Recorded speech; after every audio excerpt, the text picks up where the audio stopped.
It was very impressive. Even in the toughest situation, even in the worst situation, you can see beauties. You can see the glories of humanity.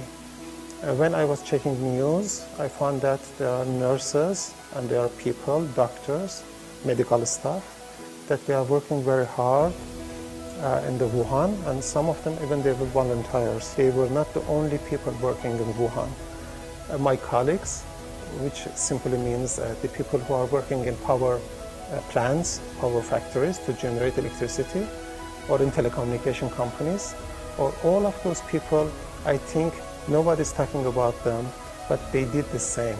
All during the epidemic, they went to power plants, they went to substations, they went to their offices to keep the whole city alive.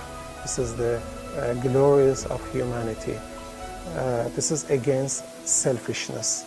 So these people, they showed a selfless effort, and it is a good case study for all of us human beings.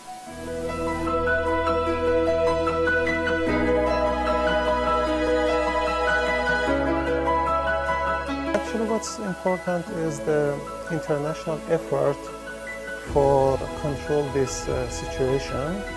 I think this epidemic is an international problem. So when there is an international problem, we should think internationally, not just focus on our own benefits, because the whole world is a society.